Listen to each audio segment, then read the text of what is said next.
हजास, Israel, Ukraine, रूस 4 साल से लगातार दीपावली मना रहा है। वो भी यार दीपावली, तब प्रदूषण नहीं हो रहा है। हिंदुओं का त्योहार आता है तो इनके ज्ञान तुरंत आने लगते हैं कि होली को जो है पानी खराब होता है, दीपावली को प्रदूषण होता है। अरे भाई, 1 जनवरी को भी तो बहुत से पटाखे जलाए जाते हैं, तब नहीं होता है, तब फिर इनका ज्ञान चला जाए। ये दोहरा दोगलापन, हिंदुओं के त्योहारों पर लगातार कमेंटबाजी अब नहीं चलेगी। हमने तो सुतली बम खरीद लिया है और ये मूर्खानंद ज्यादा करेंगे तो इन्हीं के दरवाजे पे फोड़ेंगे। किस तरीके से मनाएंगे फिर इस बार दिवाली आप? हमने तो सुतली बम खरीदा है, फुलझड़ियां खरीदी हैं, बिल्कुल जलाएंगे और खूब पटाखे लगाएंगे, चाहे जो हो जावे। और ये जो ज्ञान देते हैं, इनका ज्ञान हम नहीं मानेंगे, क्योंकि सनातन वैदिक धर्म, अच्छा इसका मतलब ये नहीं कि हम अति करेंगे, इसका मतलब ये भी नहीं है कि हम हिंसा करेंगे। इसका मतलब ये है कि आपकी धर्म मजहब में जब भी कोई त्योहार आता है तो हम लोग नहीं बोलते। आपकी बकरीद पर तो नहीं हमने बोला। 1 जनवरी को हैप्पी न्यू ईयर होता है, पूरी दुनिया में पटाखे जलाए जाते हैं, हम नहीं बोलते। आप फिर हमारे सनातन धर्म के त्योहारों के ऊपर क्यों उंगली उठाते हैं? आप होते कौन है? इसलिए इस बार की दीपावली बागेश्वर धाम ऐसे पर लोगों एक को दिया जवानों के नाम और किसानों के नाम जलाएंगे। ऐसे लोगों को क्या संदेश है जो इस तरीके से बताया आपने? हटली भरे उनकी और सुतली बम रखें। हजास, इजराइल, यूक्रेन, रूस 4 साल से लगातार दीपावली मना रहा है। वो भी यार दीपावली, तब प्रदूषण नहीं हो रहा है।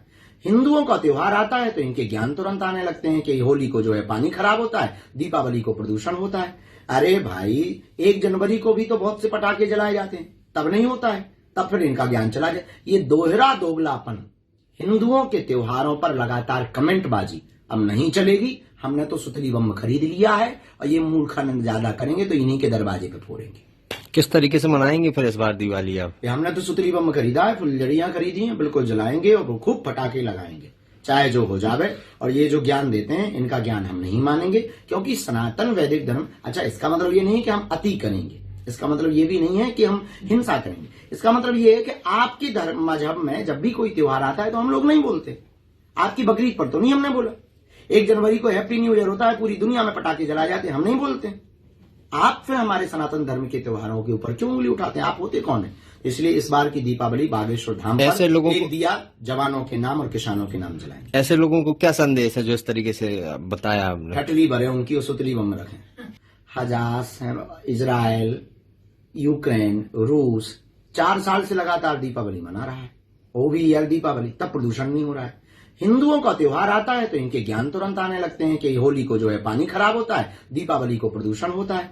अरे भाई, 1 जनवरी को भी तो बहुत से पटाखे जलाए जाते हैं, तब नहीं होता है, तब फिर इनका ज्ञान चला जाए। ये दोहरा दोगलापन, हिंदुओं के त्योहारों पर लगातार कमेंटबाजी अब नहीं चलेगी। हमने तो सुतली बम खरीद लिया है और ये मूर्खानंद ज्यादा करेंगे तो इन्हीं के दरवाजे पे फोड़ेंगे। किस तरीके से मनाएंगे फिर इस बार दिवाली आप? हमने तो सुतली बम खरीदा है, फुलझड़ियां खरीदी हैं, बिल्कुल जलाएंगे और खूब पटाखे लगाएंगे, चाहे जो हो जावे। और ये जो ज्ञान देते हैं, इनका ज्ञान हम नहीं मानेंगे, क्योंकि सनातन वैदिक धर्म, अच्छा इसका मतलब ये नहीं कि हम अति करेंगे, इसका मतलब ये भी नहीं है कि हम हिंसा करेंगे। इसका मतलब ये है कि आपकी धर्म मजहब में जब भी कोई त्योहार आता है तो हम लोग नहीं बोलते। आपकी बकरीद पर तो नहीं हमने बोला। 1 जनवरी को हैप्पी न्यू ईयर होता है, पूरी दुनिया में पटाखे जलाए जाते हैं, हम नहीं बोलते। आप फिर हमारे सनातन धर्म के त्योहारों के ऊपर क्यों उंगली उठाते हैं? आप होते कौन है? इसलिए इस बार की दीपावली बागेश्वर धाम ऐसे पर लोगों एक को दिया जवानों के नाम और किसानों के नाम जलाएंगे। ऐसे लोगों को क्या संदेश है जो इस तरीके से बताया आपने? हटली भरे उनकी और सुतली बम रखें।